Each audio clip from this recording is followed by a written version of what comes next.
भाई सीरियसली तुम्हारे इतनी बवाल चीज लेने आऊँ इसको देखने के बाद तुम्हें कहने वाला कि भाई हिंदी का पेपर ये तो एकदम हलवा आ रहा है, इसमें तो कुछ करने की जरूरत ही नहीं है, हमको हम इजीली फुल में से फुल मार्क्स गेन कर लेंगे। तो देखो इसमें बेसिकली क्या है, सबसे पहले तुम्हें बताता हूँ। इसमें आने वाला है तुम्हारे, मैं पूरा का पूरा तुमको पहले रफ में बता देता हूँ, उसके बाद मैं बताऊँगा कौन से नंबर क्वेश्चन किस चीज़ से रिलेटेड आएगा, ठीक है।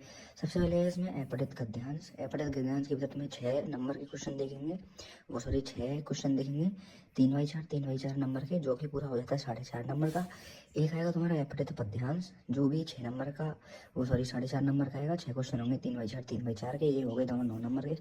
उसके बाद रचनात्मक लेखन में एक निबंध लिखना है तुम्हें, विकल्प आएंगे इसमें 4-5, ठीक है। पत्र एवं प्रारूप लेखन में देखो यहाँ पे पत्र एवं प्रारूप में अर्धवार्षिक पत्र, निविदा, विज्ञप्ति, ज्ञापन, अधिसूचना, ये 5 चीजें। इन 5 चीजों में से कोई भी 2 चीजें तुमको और मैं करके वो देगा, जिनमें से तुम्हें एक के ऊपर लिखना है, ठीक है। एक के ऊपर पत्र लिखना है, फिर प्रारूप लिखना, मतलब इन 5 चीजों में से, इन 5 पत्र एवं प्रारूप में जो 5 चीज लिखनी है ना, इन 5 में से कोई ना कोई 2 चीज देगा, उन 2 चीजों में से तुम्हें एक के ऊपर लिखना है। ये तुम्हारा 3 नंबर का हो गया, ठीक है।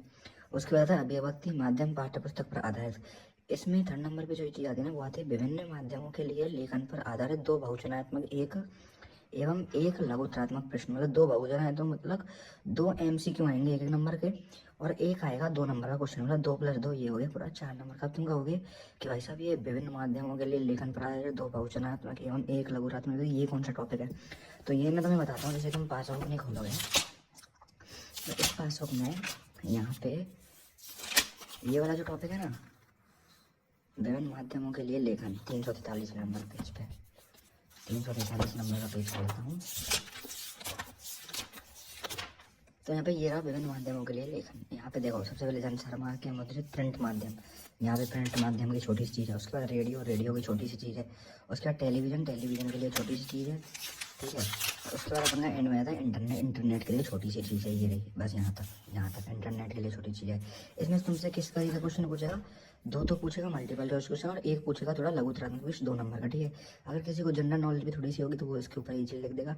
उसके बाद फीचर लेखन और आलेख आएंगे ये और में, ठीक है। ये बस मैंने वो और का है, फीचर लेखन और आलेख आएंगे और में 3 नंबर का। फीचर लेखन और आलेख में से कोई भी एक चीज़ कर लेना अच्छे तरीके से। ये पूरा जो रचनात्मक लेखन है ये हो जाता है अपना 14 नंबर का, ठीक है, ठीक है। उसके बाद आता है अपन का व्याकरण। अब देखो व्याकरण में कितनी चीज़ कर दी है, इसमें तुमको बिल्कुल लोड लेने की जरूरत नहीं है, क्योंकि पूरी की पूरी व्याकरण जो कि है 8 नंबर की, वो तुम्हारे मल्टीपल चॉइस के तरफ रिक्त स्थान की भीतर आने वाली है। व्याकरण पूरी आएगी 8 नंबर की।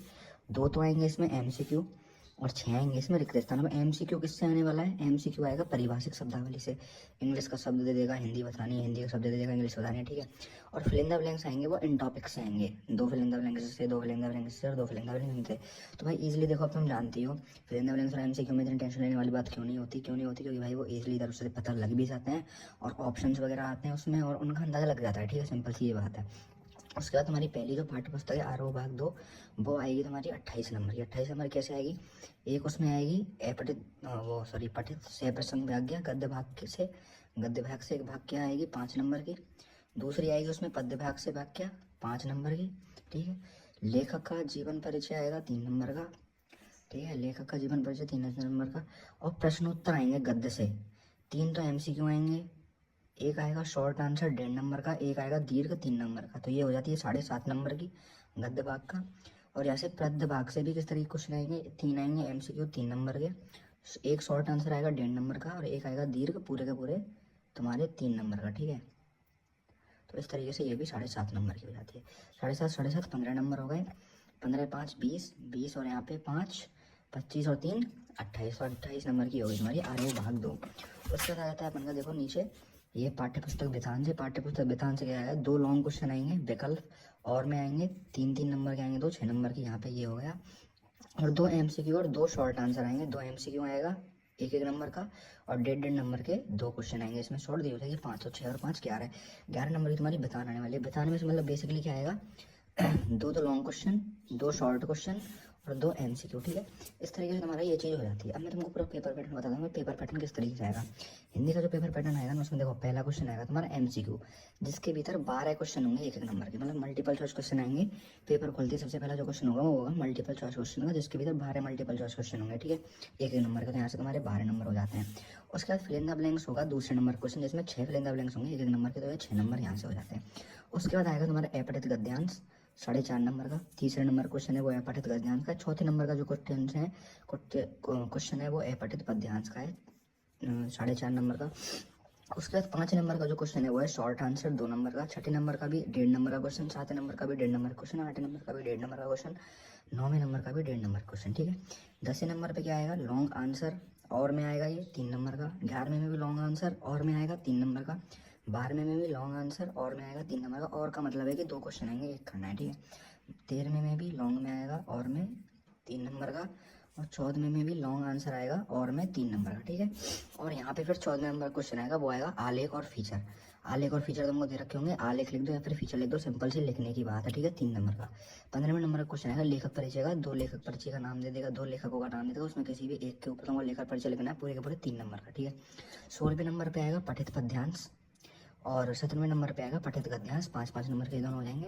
18वें नंबर का जो क्वेश्चन आएगा वो आएगा पत्र एवं प्रारूप लेखन। पत्र एवं प्रारूप लेखन वो 5 तरीके के बताए ना मैंने, 5 में से कोई भी 2 दे देगा और 2 पेज में से किसी एक के ऊपर हमें लिखना है।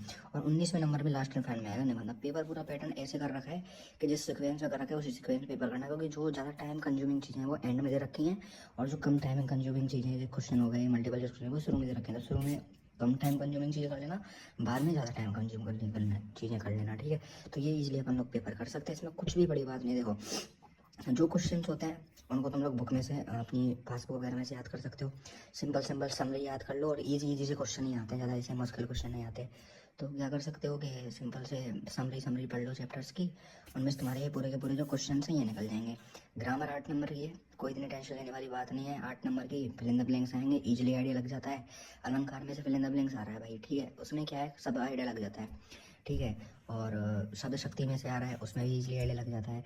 मल्टीपल चॉइस क्वेश्चन आएंगे, उनमें सीधी सीधी चीज़ें पता लगी जाती हैं, ठीक है। उसके बाद आलेख एंड फीचर है। आलेख एंड फीचर तो भाई कोई भी लिख देता है, एक दूसरी क्लास का बच्चा लिख देगा, मान लो आ गया। किसी भी चीज़ के ऊपर पार्टिकल टॉपिक के ऊपर बना के लिख देना, कोई इसमें दिक्कत नहीं है। लेखक परिचय ये थोड़ा याद करने वाली चीज़ है। पठित पद्यांश गद्यांश व्याख्या तो लिख ही देते हैं।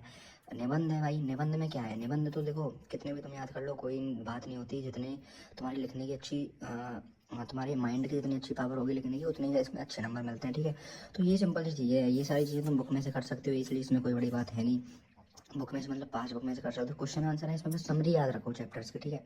और क्वेश्चन आंसर ये तरीके से लिख ही सकते हो, ठीक है। एमसीक्यू और फिल इन द ब्लैंक्स का आइडिया लग जाता है, इनमें कोई इतनी दिक्कत है नहीं। अपठित गद्यांश अपठित पद्यांश भाई सामने नोटबुक में ही होते हैं, पेपर में ही होते हैं, उसमें से आंसर लिखना है छांट के, ठीक है। और आलेख फीचर बना के लिख सकते हैं, लेखक परिचय याद कर लो, पठित पद्यांश पठित गद्यांश के लिख देना बना के। पत्र एवं प्रारूप है, ये टॉपिक थोड़ा याद कर लेना, और निबंध तो हम लिख ही सकते हो। तो इसमें कोई इतनी हैंडिंग टेंशन लेने वाली बात है ही नहीं। मिलता हूँ नेक्स्ट वीडियो, ठीक है, बाय।